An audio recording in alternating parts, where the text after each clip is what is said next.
The Italian Film Commissions Association. Do you want to shoot your film in Italy and don't know where to start from? The Italian Film Commissions Association offers you the know-how and support you are looking for. Fred. This is Cristiana Palmieri for Fred Film Radio from the Sydney Film Festival. My name is Roberto Pombo, here on Fred Film Radio, the Festival Insider. Io sono Laura Buffa e questa è una nuova puntata di Fred Mag. Mein Name ist Beatrice Beden und ich spreche mit Andreas Putschaska. Fred, the festival experience in 23 languages. People of the universe, welcome to a brand new episode of Fred Film Radio's weekly show on all things cinema, Big Fred Tuesday. I'm Matt Micucci, welcoming you to your cinematic destination, premiering every week on the least inspiring day of the week, and we're going to be joined by several guests from different corners of the world on this week's show. But before we welcome them aboard on the Fred Film ship, here are some news and announcements from this past week from the world of film. Visar Morina's Exile has been awarded with the Heart of Sarajevo for Best Feature Film at the 26th Sarajevo Film Festival. Exile tells the story of a chemical engineer of foreign origin who feels discriminated and bullied at work, plunging him into an identity crisis. The film was previously shown at the Berlinale and Sundance festivals. Other winners from this year's Sarajevo Film Festival include Ru Hazanov, who received the Heart of Sarajevo for Best Director for his second feature, The Island Within, from Azerbaijan. Variety reports that Olivia Wilde has signed a deal with Sony Pictures to develop and direct an untitled, female-centric Marvel film project for the studio. Speculation has arisen in the recent months about Sony developing a movie centering on the Spider-Woman character, and it is believed that this is the film that Wilde will eventually be working on developing. The Spider-Woman title has been held by several Marvel Comics characters throughout the years, starting with Jessica Drew in the 1970s. So now let's take a look at the guest lineup for this week's episode of Big Fred Tuesday. First up, we will be joined by Shahnaz Dulaimy, co-founder of the exciting Independent Iraqi Film Festival. Then we will be joined by Jeanette Nordahl, director of Wildland, which is among the first films to have been selected for the 2020 European Film Awards. And finally, we will be traveling to Israel to talk with Karin Rywkind Segal, artistic director of the Tel Aviv International Documentary Film Festival, aka Docaviv. So don't go anywhere, because we're just getting started. Fred. Our first guest for this episode of the Big Fred Tuesday is Shahnaz Dulaimy, acclaimed film editor and co-founder of the fascinating Independent Iraqi Film Festival, the inaugural edition of which is happening online as you are listening to this. Shahnaz, welcome to the show. Hi, Matt. Thank you for having me. I'm very excited to talk with you about the inaugural edition of the Independent Iraqi Film Festival. But before we get into it, this is the first time that we talk, and I wanted to find out a little more about you. So, are you originally from Iraq? Yes, I'm Iraqi, but I've never lived there. I mean, given decades of war in Iraq, so many Iraqis have been, forced into exile. So I was actually born in Jordan, raised in Jordan. And then I moved to Italy in 2007 and I studied filmmaking there. And then that's when I started my career as an editor, in the film industry, but returning to the Middle East. So I'm actually like an Arab film editor. I started my career as an assistant editor working on big films like the Oscar-nominated Jordanian film Veeb, which had also won a BAFTA, I believe, in 2014, 15. And then after that, I moved to the UAE and I started working with the industry-leading studio Image Nation. And that's been the highlight of my past 10 years in the film industry. That's interesting. You are a feature film editor, and as you mentioned, but do you remember when you first became interested in cinema and what it was that prompted you to actually start a career in film? I mean, I guess it's one of those things where as a child, you're always fascinated by the movies and you're fascinated by cinema and what happens on screen.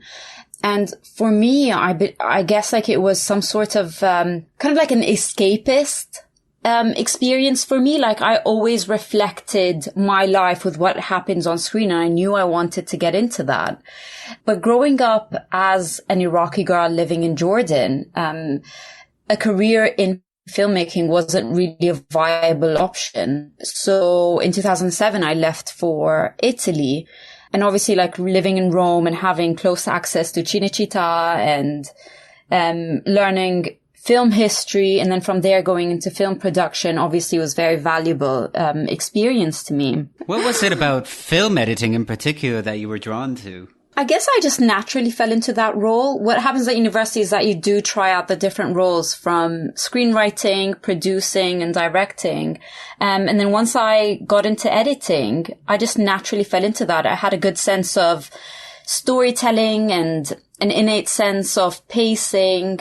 I just felt comfortable doing it. I trusted my own judgment, and that's something that I feel is very important for an editor to have. Why do you reckon that you had that sense? Was it something... Are you a musical person as well?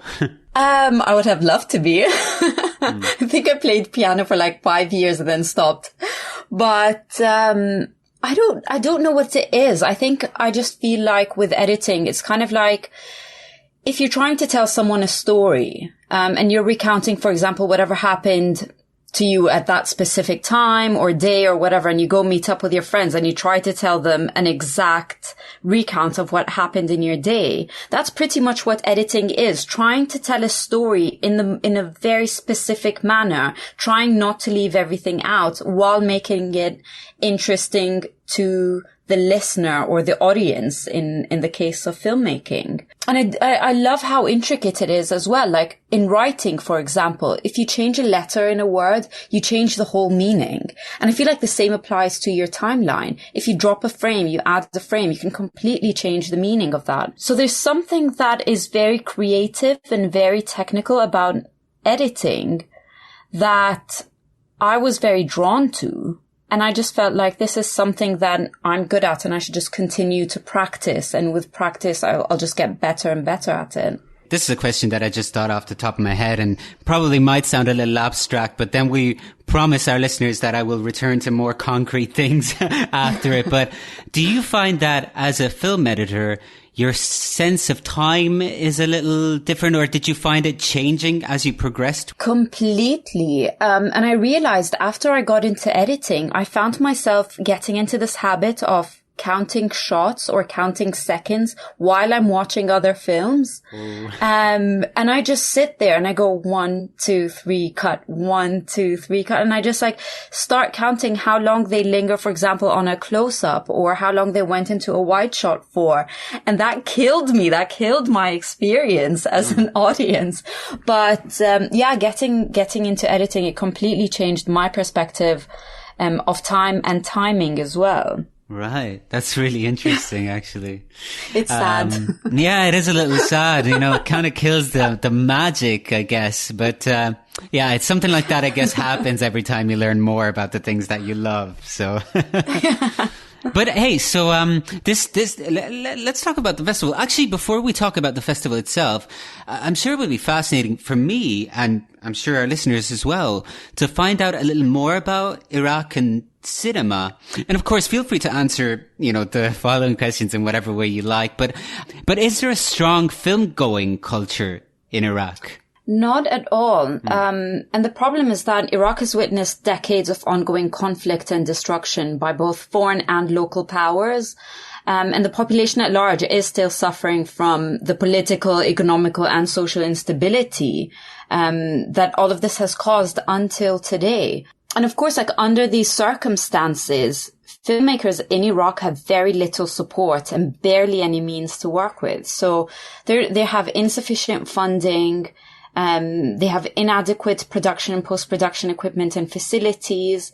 And of course, there's the lack of security, which poses a major threat to their safety and well-being, as actors and as crew members out on the streets. So the situation in Iraq, like the environment for filmmaking has become more of a luxury than it is, you know, a necessity or a hobby or any of that. So there is no identity for Iraqi cinema. We're not like, for example, filmmaking or cinema in Lebanon or cinema in Egypt has had a long withstanding history, and it is a well-established industry. So they do have their own identity, and unfortunately for Iraqi cinema, we haven't had that yet. So I just feel like with us presenting the Independent Iraqi Film Festival and giving people a platform, we're hoping to kind of encourage both emerging filmmakers and established filmmakers to kind of put their work out there, and make it more accessible to audiences. Another issue that we have is some of the most well-known filmmakers that do come out of Iraq, and those that their films have gone through major film festivals all around the world. Their films are usually very exclusive to either those film festivals or the distributors have a really strong hold on them. So a lot of Iraqis have actually never seen Iraqi films, even though they're films that have won at Venice Film Festival, they've gone to TIFF, they've gone to Cannes, but Iraqis have never seen them. So we need to make those films accessible to people and know what Iraqi cinema is. So Iraqis need to know what their cinema is like. Yeah, it sounds really interesting what you're saying. So, I mean, I guess it's not only a censorship problem, but you mentioned the word danger too, so it can be dangerous? It's incredibly dangerous. And the opening film that we will be showing tomorrow, so the opening film of the festival, Iraq, War, Love, God and Madness by director Mohammad Daraji, is a documentary that tells the story of his experience of going back to Iraq directly after the overthrow of Saddam in 2004, where he decides to shoot his first feature film. So he documents the process of him going through that experience. He gets hurt, he gets kidnapped, his crew are put into direct danger. He documents his interaction with both local Iraqi militias and US troops. So it really took a lot of effort, and he really did put his life at risk in trying to shoot his first feature film in Iraq. And I feel like that film in particular is the perfect introduction to the films that we will be showing at this festival, because I don't want audiences to come in expecting like this very high value for production or expect a Hollywood type of film that you're going to see. And most importantly, there are two programs that we're going to be highlighting emerging filmmakers, and they're the shorts programs. And they're literally the point and shoot new wave feel of Iraqi cinema, where you have these young filmmakers going out with, let's say, the one camera, no crew, nothing, and shooting what they want to shoot and shooting a script that they had in mind. So it's kind of important that audiences understand the unfortunate environment in Iraq right now, where it is not safe for them to actually go out and shoot something, but they're still doing it. They're still trying, and we need to support that and we need to encourage it. So before I forget, what is the title of the opening film? It's called Iraq, War, Love, God and Madness. We'll be right back to talk about the Independent Iraqi Film Festival when we return. Fred. We're back with Shahnaz Dulaimy, co-founder of the Independent Iraqi Film Festival. And so far we were talking about how making films can be dangerous in Iraq. So I'm wondering, who are the filmmakers making them today? There are very few filmmakers. I think one of the so Mohammad Daraji, obviously, like, he's probably the most prominent Iraqi film figure right now, who's really trying hard to keep shooting films in Iraq and trying to hold workshops, get people more involved, teach them the ways, and kind of like get them more involved in the industry. I think one of the other most prominent filmmakers is Uday Rashid, and we have his film Karantina playing on the 26th. Uday went back to Iraq in, I believe, 2003, 2003, first year of the war, and he shot his first feature film there called Underexposure. And what's interesting about that film is that he had shot it on expired Kodak film that he had bought back from looters in Iraq. And it's just so creative and it's so ingenious, but not a lot of people know about it. And not a lot of people know of Adey Rashid or Mohammad Daraji, and they should. Like, I feel like Iraqi film is completely underrepresented on the international circuit. Why do you feel that is? I mean, is it because it doesn't have the support of its own country, or is there something else about it? Well, that's definitely an issue, not having the support of the country. Like, the Ministry of Culture still do not give, or don't allocate a budget for filmmaking. And I hope that they sort themselves out and do something about it soon. But on the other hand, when it comes to film festivals, international film festivals, and I'm sorry to say that, but a lot of times they're very elitist. And when you do submit a film, you have to submit a submission fee when it comes to that. And a lot of Iraqis live in extreme cases of poverty. So when an Iraqi actually makes enough money to try to shoot a film, they almost never have enough money to shoot a really great film that would be festival worthy. And when it is festival worthy, they can't actually even try to submit it because they can't even afford the fees. So yeah, it's gone into like this circle in a way.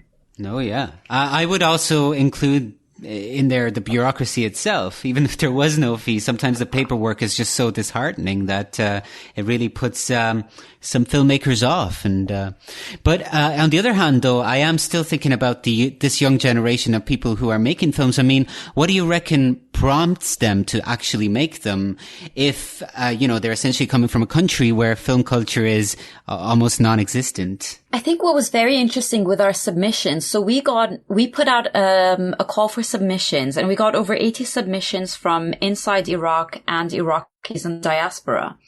And what I found completely interesting is the beautiful juxtaposition between the films that came from Iraq were always kind of tackling the idea of longing to leave or how horrible the situation is in Iraq.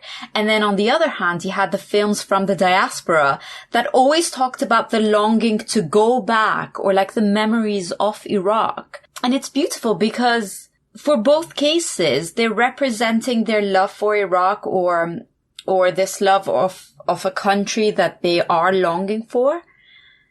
But at the same time, their voices, both as Iraqis in Iraq and Iraqis in the diaspora, represented. Iraqis in the diaspora are Iraqis that have wanted to go home, but they don't really know what home is anymore. So I feel like they've each tackled it in different ways. So let's talk about the festival. Actually, time is rapidly moving by, and I'm trying to keep an eye on that as well. But I mean, how was it born? I'd love to know about its history a little bit. I mean, how did you guys come together and sort of where did the idea come from in the first place? It was a very casual phone call, to be honest. I got a call from a friend one day, and we live in 2 different countries. And my friend was saying that he was throwing some ideas with another friend of his, talking about like starting up a film festival. But he's never worked in the film industry before. And he was just saying, oh, how exciting would that be if we had a film festival that we can run and just show Iraqi films? And I guess that came out of, lockdown as well, when we're all just sitting at home trying to find films to watch. And he was like, why aren't there any Iraqi films? So he called me asking my advice, knowing that I work in the film industry. And he's like, what are your thoughts on that? And I said, yeah, let's give it a go. Let's try. So another friend of ours, Roisin, also joined. And at that point, we've got 4 creatives. So it's myself, Roisin Toponi, who's the founder of Habibi Collective. She's a curator and archivist of one of the biggest female film archives from the Middle East and North Africa region. We've got Isra Kamali, who's a poet and a writer. And we've got Ahmed Habib, and he's the founder of Shakumaku.net, and it's a cultural platform for everything Iraqi. So the 4 of us got together, and each with their different skill sets kind of brought this festival to life. And we made sure that we don't associate with any institutions or any government bodies or funding bodies. So we've done this completely by ourselves, volunteer-led, with the support of the community that wanted to help as well. And it's been great. So everyone has been showing incredible support. We've been mind blown by it. Right. I was going to ask you about the significance of the word independent, but I guess that does have something to do with it, right?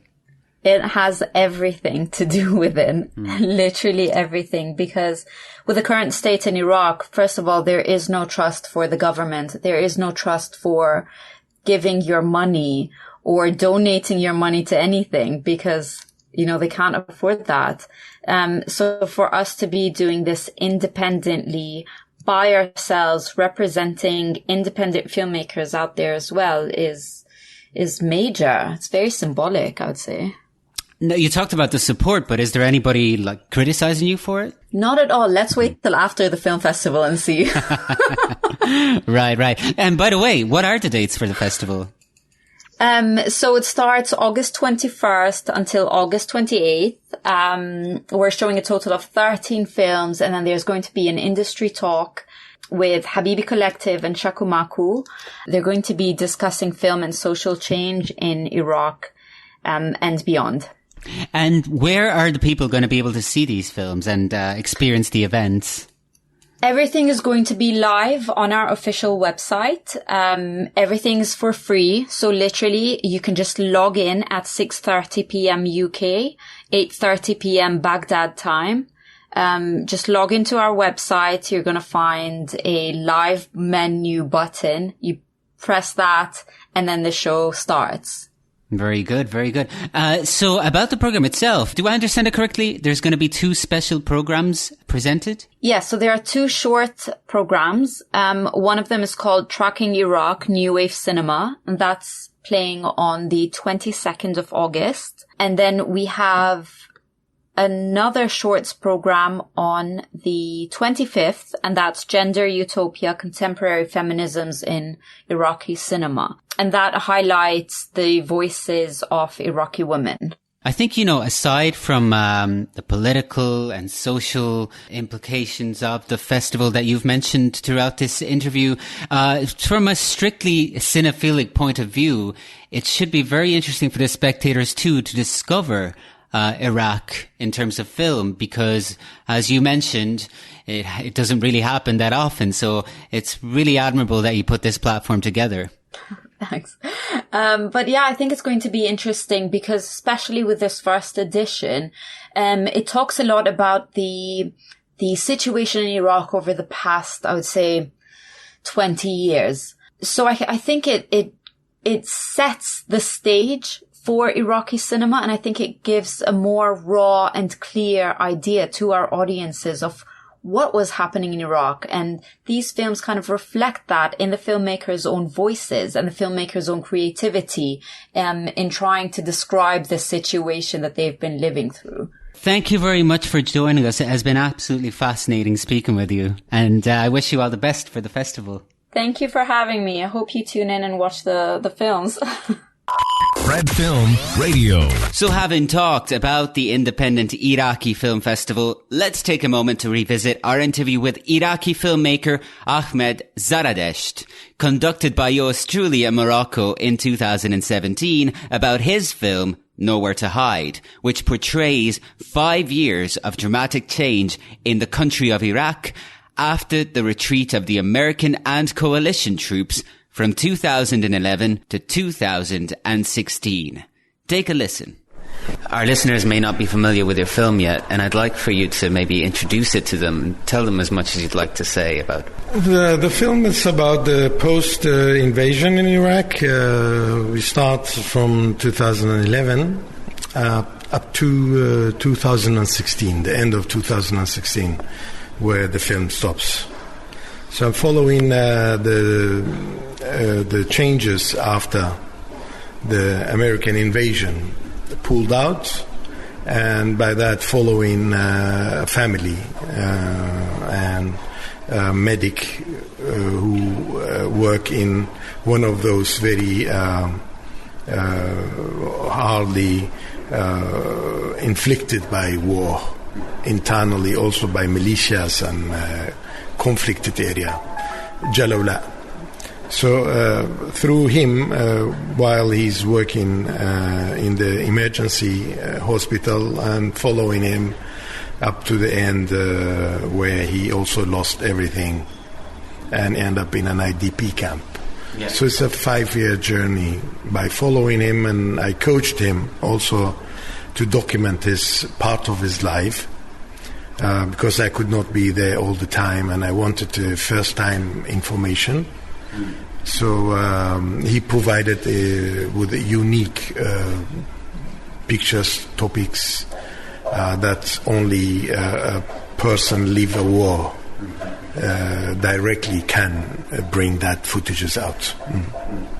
We'll talk about this aspect a little later on in the interview, but first I'm just kind of curious of how you met the protagonist of your film. Nuri Sharif, he was part of a team that I had in the beginning, back in 2010. We had another idea for this film. I wanted to portray the war in Iraq with the presence of the American.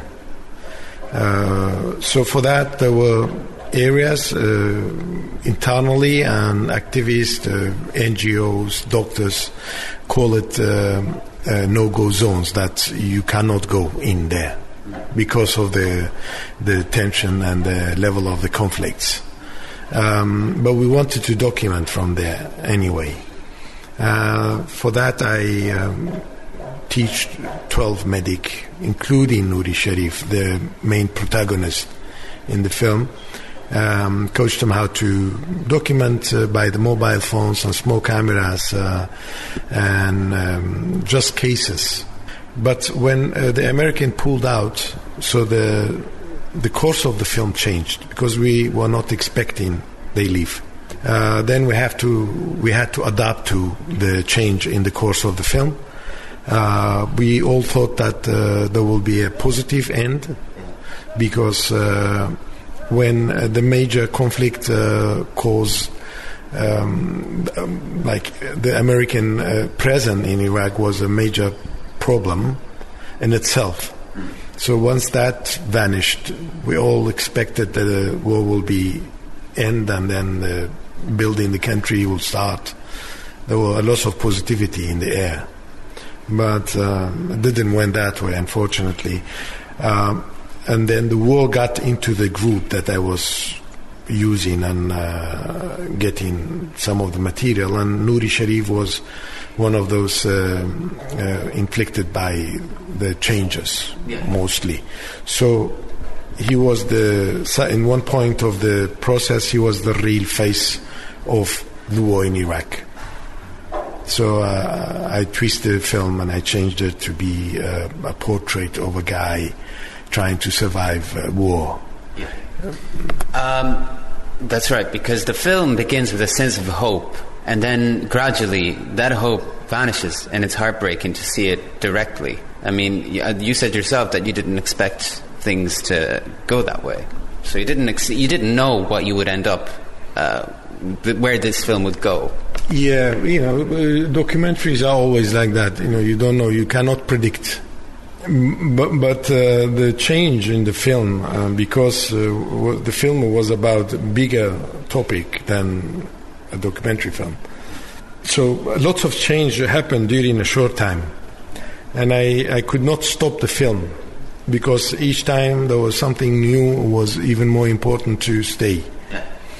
When I was witness to that change, so I realized that could be the film, that could be the real documentation about what's the civil people and civil society going through. Yeah. So that was the main course, without knowing how it will end, it was more brutal than I thought. To listen to the full interview, all you have to do is head on over to fred.fm/UK. That's fred.fm/UK. Fred Film Radio. Our next guest is Jeanette Nordahl, director of Wildland. Hi, Janetta. Welcome to the show. Thank you so much. Thank you for having me. Oh, let me start off by congratulating you. Your feature debut, Wildland, is among the first films to have been selected for the 2020 European Film Awards, so that's very exciting. Yes, thank you so much. It is very exciting. I'm very happy about that. Thank you.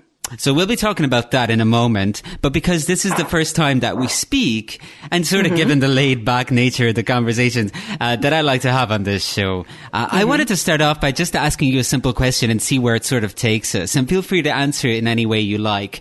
But when was it that you discovered an interest in cinema? Okay, I'm going to try and make it a short answer for that one, because it's actually kind of a rather long one, I think. I always grew up loving film. I think it was a place where you just feel very comfortable. My father had a huge VHS collection, that he recorded himself, from whatever that was kind of on television at the time. He would record it, and then he would never really watch it. It was just me watching his recordings. And I think that's kind of where I started, but I never grew up in a home where working as a creative was an option. So my dad worked at a factory. My mother was a nurse's assistant. So, I mean, it was not something that I thought would be possible. So it took me many years, and it wasn't until I became like a late teen, around 18, 19 years old, when I kind of started thinking that, okay, so there's actually a possibility that you can, I mean, some people do actually create things. How do you actually do that? And that's kind of how it started. So I think that's in the shortest way possible that I can explain my kind of road into cinema. But I mean, the love for cinema has always been there. But, yeah. What was that conversation like when you told your family that that was sort of the path that you were going, that you were thinking about? I think they always kind of wondered how I would pay my bills. Yeah. I understand that. But I think that's quite common. I think they're very open-minded people. So I think they're curious, and they still are. I mean, they do. Yeah, they kind of tag along, follow what's going on, and watch my films. I mean, they're a great audience. So. Right. Yeah. Did you go to film school? I went to Super 16, yes, which is a independent film school here in Copenhagen. All right. And while you were in film school, was there any part of that course that you were more leaning towards? Because some people are more into the technical side, others are more into the theoretical side. Was there a part that you liked particularly and that you felt you connected with more? Well, the thing about Super 16 is that it exists very much in the industry. So it's very much necessary that you're that you're trying to get like internships and so on and so forth. And luckily I got to go to, DR, the Danish television station, and, work as an assistant director, on Borgen, which was quite a big television show here. And I think for me, the technical aspect was kind of what really hooked me in the beginning, the technical aspect of directing. And I was also working for a director who was very, very good at that. So I think that was my way into it. I think that the idea of telling a storytelling in general is something it has always been there and is always going to be there. And that is, for me, obviously first and foremost. But I think to be able to do the storytelling in the best possible way, you need to have your technical aspect in place. And that was kind of what I dug into at film school. Right. And was the aim to become a director then the ultimate goal for you? Oh, yes, most definitely. Yeah. Right. And why was that? I mean, aside from your interest in the technology, what was it about becoming a film director that particularly drew you?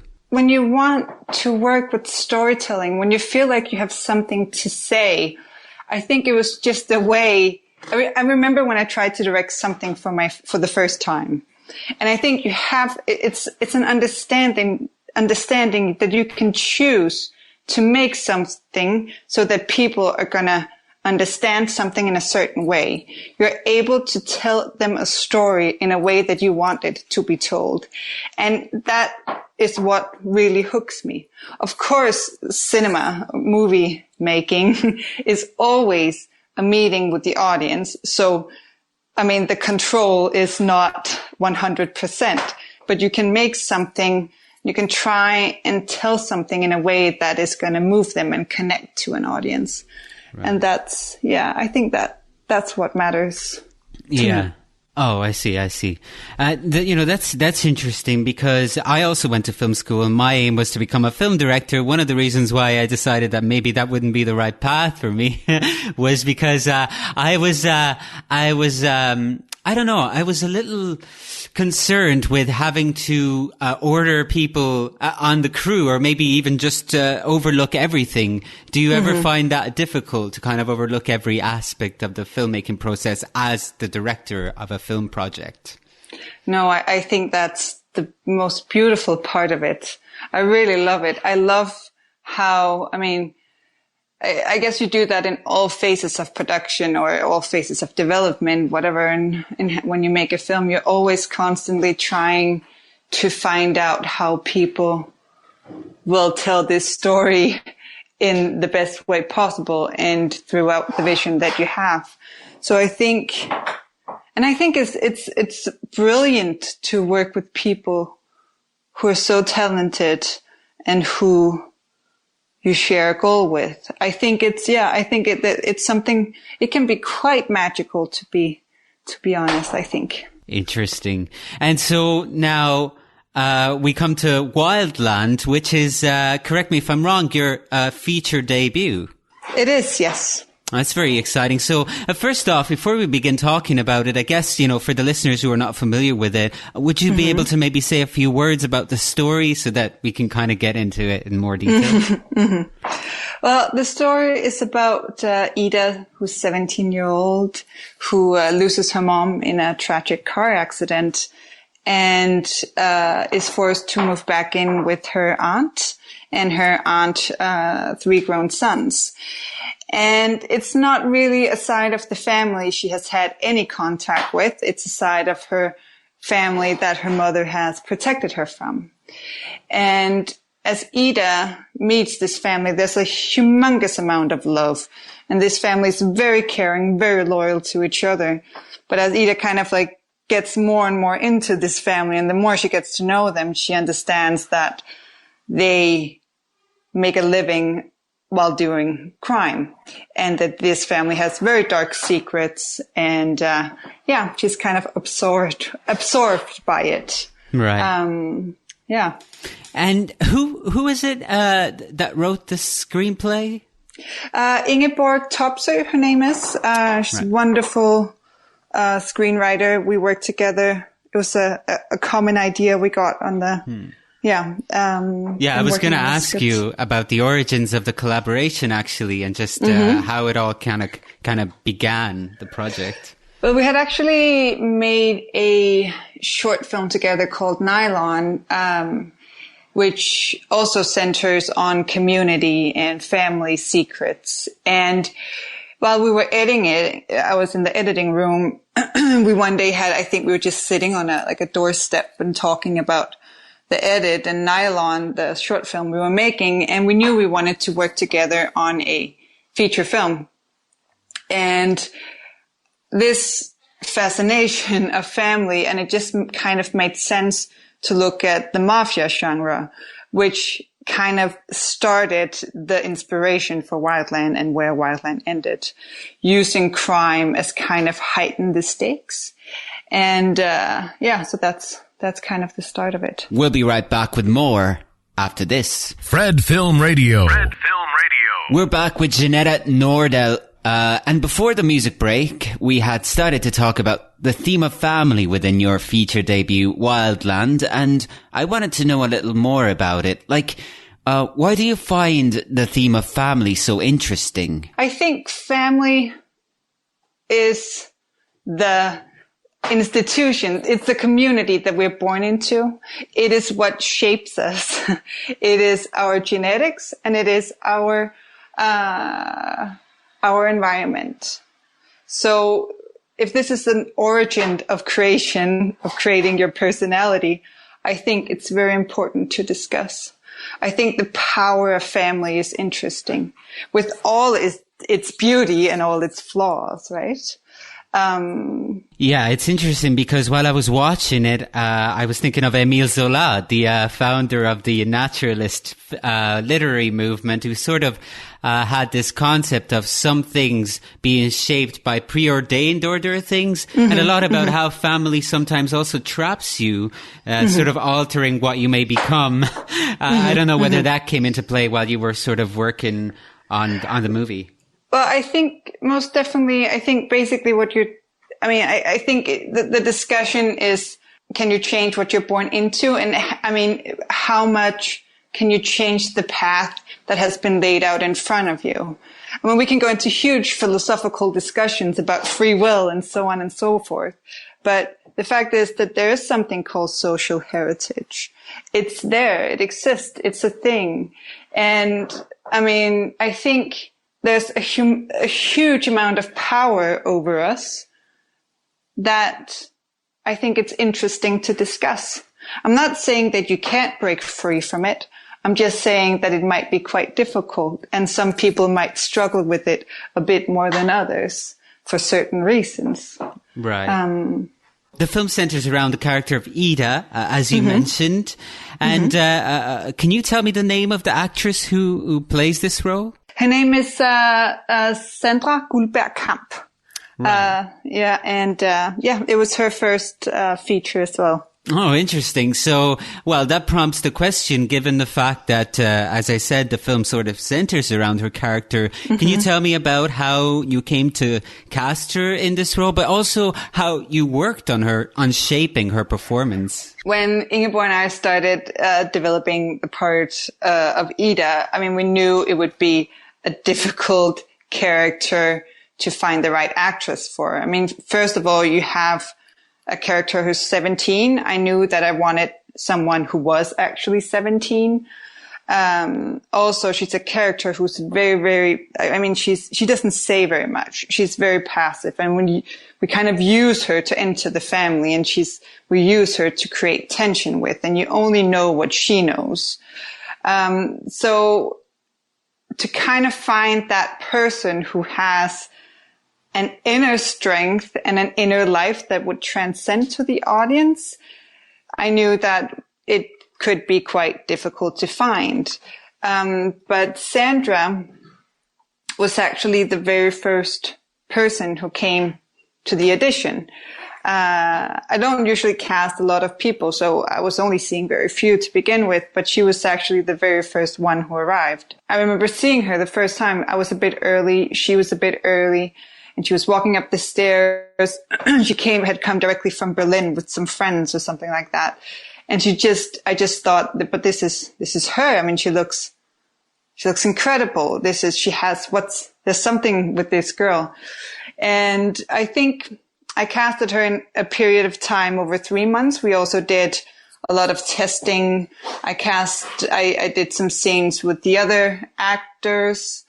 And yeah, it was just quite clear that she was something very special. And we had our casting director do a little workshop with her, trying to make her a bit more comfortable. I mean, it was her first time trying to be in front of a camera, in that sense, carrying an entire feature. But when we first started shooting, I don't think that I did anything very different to her compared to anyone else. I mean, of course, I might explain some things a bit different or pay her a certain amount of attention, but she was very, very talented right from the beginning and so professional.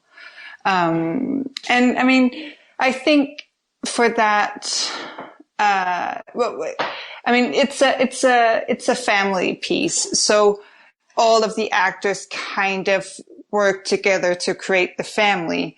So they weren't just creating their own individual character. They were creating a family together. And I think that takes a huge amount of generosity, knowing when to step up and when to take a step back, and that your other characters take the space. So what I did was I actually just had them spend a lot of time together. The first time all the actors met each other, I cooked them a big dinner with my producers, and they got to just have a nice time. And I made all the boys live together. We were living outside of, on the countryside while we were shooting. So I think all of these things just kind of add up to creating this family vibe that you get in the film. Yeah, absolutely. I thought the family vibe, like you said, was terrific. It really felt legitimate. And Thank you. So much that I want to ask you.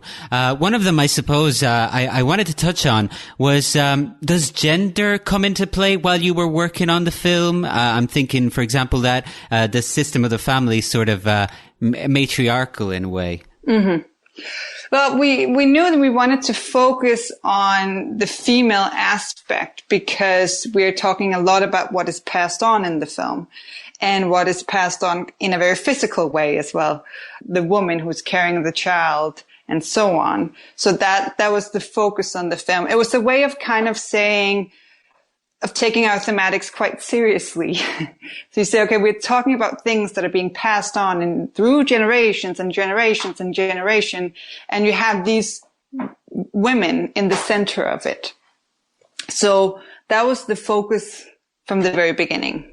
And in terms of the atmosphere itself, are there any influences that you can sort of pinpoint in the way in which you were able to build this kind of mood that's very tense, but also appeals to the senses in a way? I don't really prefer working with direct. I don't have any clear saying this is what I was trying to go for. Any films that was in an inspiration, but I know that what I wanted was trying to say, okay, so usually you have these mafia films where you have a lot of expressionistic violence, and you have outside enemies, you have shootouts, fights, all of these things, which of course are quite wonderful, I think, to work with as well. But I wanted to use these things, but put it inside of the house.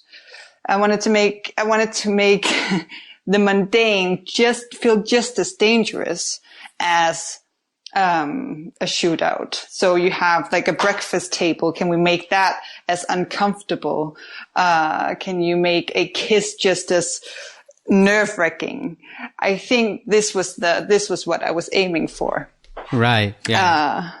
So I think it was more taking traditional classic tension that you know from tons of different things, which has been done brilliantly, and saying, okay, but now let's just try and take it inside of the house, without having it come across so direct.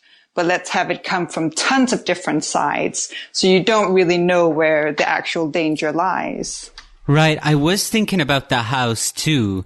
And I did want to ask you a question about that. Does the geography of the house, which is a very important setting in the movie, obviously, does that influence, the film in any way? Not necessarily only regarding the way in which the film is shot, but also just, getting that atmosphere that you were referring to earlier. Well, most definitely, I think the house is such an important location, and it was always written with its own kind of personality almost. I mean, you have a house where there's one ruler, there's the mother, and she kind of owns it all. And it's all just kind of the interior of the house is her. The exterior of the house is quite genetic compared to Danish standards. This is a very common middle-class house. I mean, it's nothing pompous. It's nothing hugely majestic. I mean, they're doing crime to pay their bills. This was the story. So I think there's something about kind of having the generic outside that I always really liked, that you have the secrets that can go on behind any door. And then you have the inside that's really just the mother's place. And then you have the basement where the boys live. And that's its own thing. Right. I like that, the mystery of what's behind the door. Right. And so I believe it's a classic Fritz Lang movie, The Secret Behind the Door. Yes, yeah, that's right. Yeah, you know that film? That's it. I heard about it. Yeah, I never saw it, but I heard about it. The Secret. Yeah. Well, it's been an absolute pleasure speaking with you about you too as well. Thank you very much. I remind our listeners the film is called Wildland, and I definitely recommend you guys watch it. Thanks a lot. Thank you so much. Fred.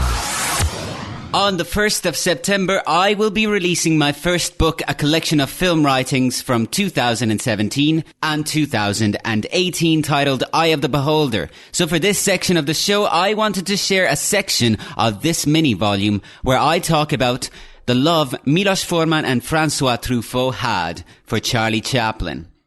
During the 60s, Francois Truffaut and Milos Forman were leading film directors of their respective film movements, the former of the French New Wave, the latter of the Czechoslovak New Wave. Both movements were known for their opposition to their respective predominant national cinemas, their search for an inherent truth, their iconoclasm, their self-conscious styles, and so on.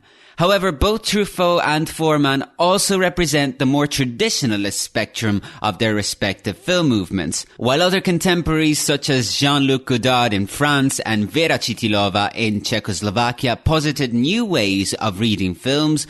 Truffaut and Forman shared an essential desire to continue to revel in the traditional language of fiction filmmaking. This did not prevent their works from carrying substantial political significance, but certainly prompted a more existentialist response, and generally speaking opened a discussion with audiences much more than with film critics and theorists.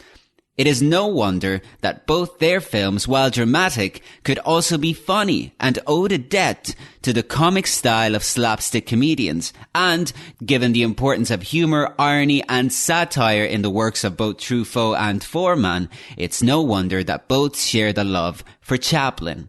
I happen to have come across, within a short space of time, 2 interesting quotes that describe the filmmaker's admiration for Chaplin. The quotes refer to similar aspects of Chaplin that both men loved: his unparalleled ability to communicate and his universality first and foremost. For a long time, due to the contrast of his works with the politically charged intellectual life of France in the 60s, Truffaut was regarded as a commercial auteur. This led Truffaut to retort, "The word commercial almost gets us nowhere, since the most commercial metteur en scène in the history of cinema was also the greatest, Charlie Chaplin." Truffaut admired Chaplin's universality, and he understood his popularity to have come as a result of the link he was able to create between himself and the audience. He said, "It is difficult today, probably because of the trivialization of personalities by television, to imagine the celebrity of Chaplin. One photo taken in the 1920s shows him from behind on a balcony of the Hotel Gillon, greeting a crowd that has assembled in the Place de la Concorde, not only to acclaim him, but also to thank him."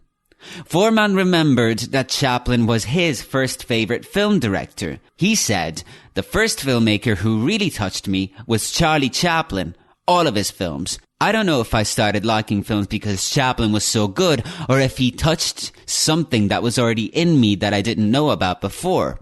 But I was very moved by his mixture of laughter and tears." It is important to note that Forman and Truffaut admired each other's works, and that their paths crossed after the former made The Fireman's Ball in 1967, which features an ingenious mixture of cinema verite style and comedy invention that is certainly a peak of the Czechoslovak New Wave.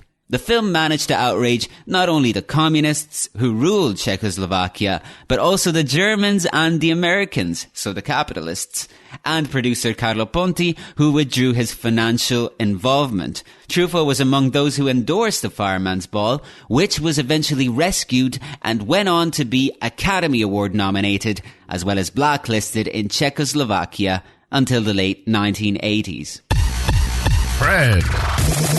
Please welcome to the show the artistic director of the Tel Aviv International Documentary Film Festival in Israel, Karin Rywkind Segal. Karin, welcome to the show. Thank you very much. Very exciting. Well, I certainly appreciate you taking the time. And you know, I believe this may be the first time that we at Fred have the opportunity to speak with a representative of Docaviv. So, Karin, my first question to you is, would you be able to give us a brief overview of the festival? Maybe tell us a little bit about its history and also its mission statement. Yes, of course. So the festival was initiated 22 years ago by a filmmaker called Ilana Tzur. And now it started as a small festival, very small venues, and it just, with the popularity of documentary filmmaking, especially in Israel at that time, it really grew. So now it's a 10 days festival. Last year, 67,000 people attended the festival, and we have like 2 more festivals during the year in the north and in the south of Israel. So it's screening throughout the year. So it's really, really expanded and became like an important event in the Israeli and the international calendar, I should hope. Also, the festival is as of 2018. Is Oscar eligible in 3 competition, which is also great. It's in the Israeli competition and the international competition and the shorts. The festival screens usually, it's about 130 documentaries a year during the festival in many, many sections. I mean, there are a lot of competitions, but a lot of curated programs.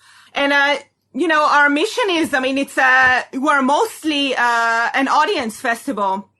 So we try to target the films that we curate during the year. I mean, we work from June till March, till April. So the festival usually is in May, but of course this year it's in September due to the COVID.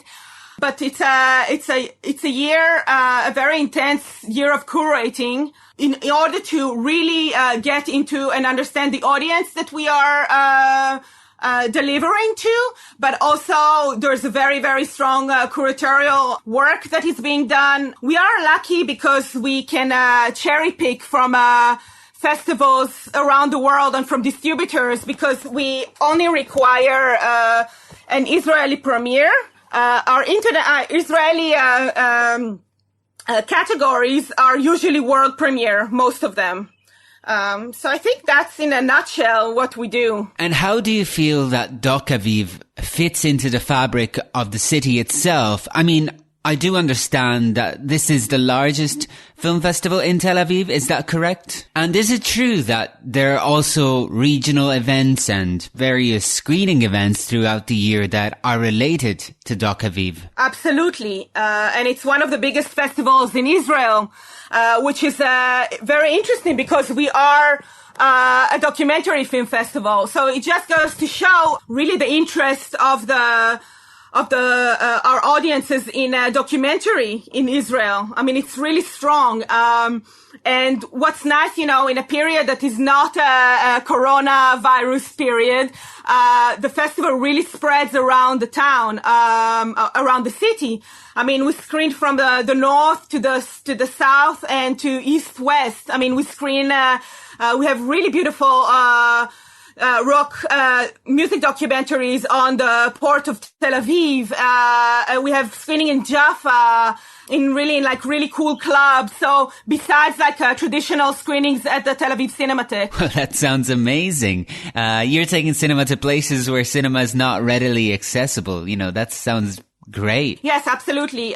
During November, we have a festival that is in the north of Israel, in the Galilee, in a town called Ma'alot Tarshiha, which is a very interesting town to itself because it's a town that is divided by an Arab culture like village and a Jewish one. So we really try to combine there and do things that are not done during the year, like student screenings for Arabs and Jewish students. And also we have a festival that is in the south of Israel. It's called Docaviv Negev. It's really in a very small town in the desert of Israel. And this is it's a smaller festival. It's very, very much oriented to the audiences there, to the population that lives there. And this is also true for the festival in the north. And so I wanted to go back to what you briefly mentioned earlier in your overview of Docaviv. How many competitive sections are there? Oh, there are quite a lot. So I think the main one would be the Israeli competition because, as I said, this is mainly, most of the films that are screened there are a world premiere. I mean, there are some every year that actually did a little round or a bigger round, but we do have the biggest selection in Israel and also the awards. Plus, as I said, the film that wins the Israeli competition is eligible to apply directly to the Academy Award, which is very cool. We have the international competition that is really, really, as I mentioned before, it's a cherry picking. It's like a very, very delicate program every year. We have a very strong programmers team that we meet every 2 weeks and we sit down for 4 hours to discuss everything that we saw and do research. So it's actually a really, really great fun and I think it manifests itself in the program. Another program that the competition is Depth of Field, which is a competition that I feel very close to my heart. It's a competition of films that are really significant, the zeitgeist of the time in terms of like questioning the boundaries in documentaries. So what's nice about it that every year it's something really different in terms of what's going on in this. And then we have a competition that it's more like a Pan Festival Award that we started this year, and it's called Beyond the Screen. And this is more of a impact and more activist issues that manifest themselves in the films, with the idea that those films actually do not only stay in the theater, but goes with you after you go out of the theaters and you want to do an action, like a positive action, towards humanity, towards the environment, towards any subject that is manifested in the films. We have encountered during our years at the festivals that there are a lot of films in the festival that afterwards do make the audiences react in a very different way. They will often, if it's a film about prostitution, they will try to help the protagonist, or if it's kids under violence and unsafety grounds, they will open funds for them. So this is something that is that we felt that needs to be really implied in our program.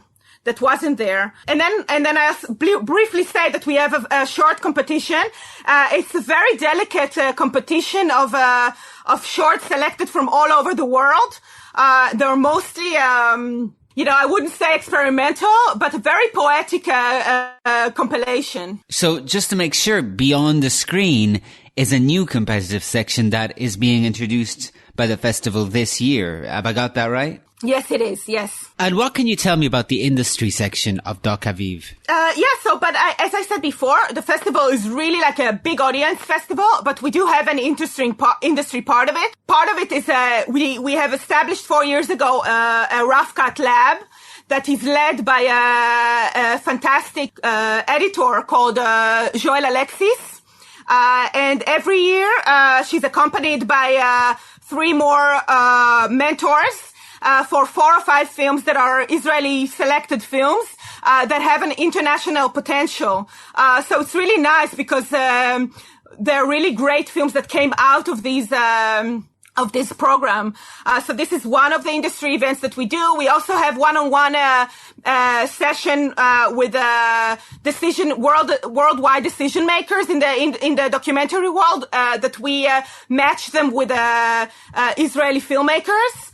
So they have conversation, like feedback conversation, and it's a very good way for international decision makers to meet in person the Israeli filmmakers. And especially, this year, because nobody can really travel. So it's also an amazing opportunity. And also this year we are collaborating with Israeli CoPro, which is the co-production market in Israel. Some of the films that in Israeli program will be on their website only for professionals that can actually view them. So that's also news. We'll be right back to talk more about the Tel Aviv International Documentary Film Festival, Docaviv, in a moment.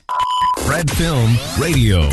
And we're back with Karin Rywkind Segal, Artistic Director of Docaviv. And we will be talking about how Docaviv is responding to the COVID crisis this year. But just so that we can understand Docaviv a little better, and so that we can wrap up this first part of the interview, what does the festival look like on a quote unquote normal year? How is it structured and what venues does it take place in? On a normal time, yes. So normal time, we have a program of like 3 days at the Tel Aviv port, which is an amazing venue. It's like on the deck there, and it's just by the water. So it's really cool, and it's usually with the biggest music documentaries that are made that year. So it can go from 400 to 1,000 people that come and watch the films. Sometimes it's more, sometimes it really spreads around. Another venue that is that we do is a drive-in venue. This started way before the COVID that we started to do it. So it's a place at the drive-in in Tel Aviv, which actually no longer exists. There's a big gymnasium stadium there, but it is projected on that building, and there's this still parking lot. So that's very cool. We also have screenings that are in this very nice bar that is called the Tether. It's a very cool venue in Tel Aviv. So during the day, this place is a parking lot with some stores, but during the evening it closes and it becomes this big venue with an amazing restaurants and several bars and several music rooms. So, and then in the main room there's a screening. Where else? We do screening in Jaffa in a really beautiful park. Yeah, so that's and every year we try to find some more very cool screening on rooftops. So it kind of some of them really changes by the year and with the collaboration that we do. And how would you say the festival has responded or is responding to the coronavirus crisis? Pretty fast, because already when we came back from Berlin, we sensed that the festival in May will not be possible as we wanted it to be. And so in order to give ourselves the time and to understand what are the possibilities that we have, we already in March decided that the festival will be transferred to September with the hopes, that the venues, the cinemas will open in Israel, which they have. But for a very, very short time. They were open very limited. Many of the cinemas did not open because it was not worthwhile for them to employ people, because there were a lot of restriction. But then the so-called second wave started, and then everything was really shut down. So, when we announced that we are doing a festival that will be a hybrid festival, we had to change it. But still we are doing the drive-in, and if possible, if something will change, because it kind of changes by the minute. But we are focusing on the online to make it as best as we can. What we also did is, like, when we started, when we understood that we won't be able to do the festival in May, we said, okay, let's do some online curated programs in May. So we already did like a 10-day event with a very curated program, but very small. There were like 20 films in the program, and it did really, really well. It was so we kind of like worked on that, like, to how do we make our platform even better, and how do we understand our audiences better, the audiences that did go online. And also, it's important to say that a lot of our audiences, I mean, we have a very diverse audiences, but there are a lot of people, like elderly people, that just cannot go to theaters, even if it was open now. So we are challenged with this thing that we want to bring the cinema to their house, okay, without any risk of attracting COVID. But it's also like a challenge, for people to understand how do you watch those films, or to get really acquainted with watching films at home. But I think the fact that there is all these streaming platforms that are so popular now, this kind of helped this doing a festival that is online. Oh, so there will be a mix of online events and physical events, and some of the things might change between now and the actual opening of the festival, right? Yeah, I mean, probably not a lot will change, because we are also limited of, even if there's change, everything is very especially in Israel now, is very limited of what you can do with a massive audience that were you. So we are going to do, for sure, our drive-in screenings. And if it was one last year, there will be more this year. But we are focusing on the online, yes. And Karin, before I forget, what are the dates for this year's Docaviv? Yes, it's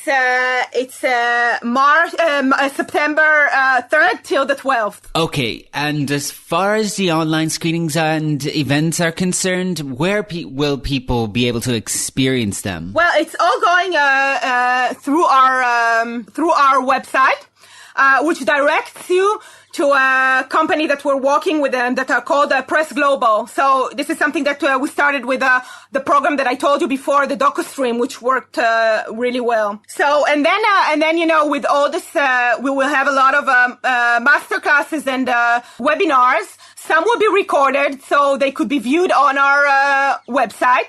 Some will be, most of them will be, like Zoom webinars. So the dates of those webinars are on our website, and people can just register.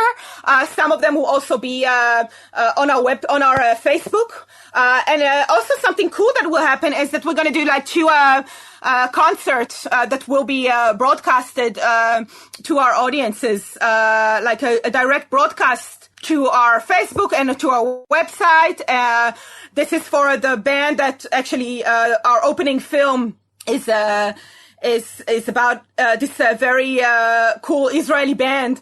So they will perform, and then there's another film, an Israeli film that it's called a filmmaker about an Israeli duo that go back to their roots, Moroccan roots, and they will perform as well. So right. And as far as the program itself is concerned, have you noticed any defining traits about this year's program, or are there perhaps any films that you feel like highlighting from this year's program? So I think the program is very diverse. It really gives like a very strong notion of where we are, Israel as a society, and the forces that moves it. But I think it's there are some political films that are very interesting. And because they bring the point of view of the relations between the United States and Israel For example, the film of Maya Zinstein that is called Till Kingdom Come. And it's about the relationship between Israelis, the Israeli government, with the American evangelists. So it's a very interesting, weird relations with, that money is involved in it. So I think that's one of a very interesting, film to look for. Another one that is very close to it in terms of like the relations, but it's different. It's called The Lobby, and that's about the American, the Jewish AIPAC, and its influence and relations with Israel. And there are a lot of films that deal with about movements. Like there's a very strong film called The Four Mothers, which is about this very interesting four mothers that that came out against Lebanon. The Lebanon war and against the Lebanon Israeli soldier being there as mother to Israeli soldiers, and eventually they were because of this movement Israeli drew out of Lebanon. I mean, it's so there are a lot of like films that are very personal, but as we are living in a very troubled area, they deal with like the personal and political, which is manifested in many of the films this year. But also there are like smaller films that deal with relations, with family relations, with a lot of films about relations and love. But in a very sophisticated and interesting way. Like I really encourage people to go through the website because it's pretty rich. What's the name of the website? It's docaviv.co.il 2020. Excellent. Well, it all sounds great, Karin, and I wish you all the best with it. And I also thank you for joining us and taking the time to talk with us about it. Thanks a lot. Thank you so much. Bye. Fred Film Radio. We're going to take a look at another gem from our archives. The time when Chiara Nicoletti interviewed the great contemporary artist Ai Weiwei about his documentary feature, Human Flow, about the refugee crisis. The interview is from the 74th Venice International Film Festival. Take a listen. So first of all, how did it all start? When did you decide and why did you decide to... I heard about the refugee situation. Everybody heard it. You cannot avoid to hear it. So I said, if I hear something so large, I better to get a close look. So I bring my son to the Lesbos. Then I see a boat.